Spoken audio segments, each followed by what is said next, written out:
নমস্কার, সোমার রান্নাঘরে। চলো আজকে শেয়ার করব ভিন্ডির এমন একটা রেসিপি যেটা 10 মিনিটের মধ্যে ঝটপট বানানো হয়ে যাবে। খেতে যতটাই মুখরোচক ততটাই কিন্তু রান্নাটা হয় তাড়াতাড়ি।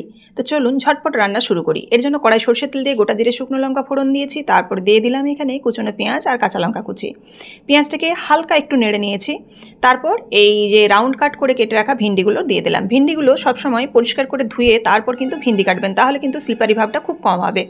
এবার দেখুন হলুদ গুঁড়ো দিয়ে দিচ্ছি, দিয়ে ঢাকা চাপা দিয়ে একটু নাড়াচাড়া করে পোস্তটা আমি বেটে নিলাম। পোস্তটা এখানে দরদরা করে বেটেছি, খুব একটা কিন্তু মিহি করে পেস্ট করিনি। এই পর্যায়ে এবার আমি লবণটা দিয়ে দেবো। লবণটা এই পর্যায়ে দিলে কিন্তু ভিন্ডিটার মধ্যে যে স্লিপারি ভাব সেটা থাকবে না, প্লাস যে একটা বেশি সেদ্ধ হয়ে যাওয়ার সম্ভাবনা সেটাও থাকবে না।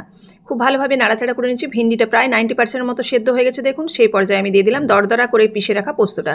খুব সামান্য এখানে জল ব্যবহার করতে হবে, জল কিন্তু এখানে অতিরিক্ত দেওয়া যাবে না। তারপর আরও 2 থেকে 3 মিনিট নাড়াচাড়া করে এরকম একটু শুকনো হয়ে গেলে নামিয়ে নিলেই রেডি হয়ে যাবে একদম এই ভিন্ডির রেসিপি, যেটা রুটি ভাত সব কিছুর সাথে খেতে পারবে। ভালো লাগলে লাইক, কমেন্ট এবং শেয়ার করতে ভুলো না। টাটা।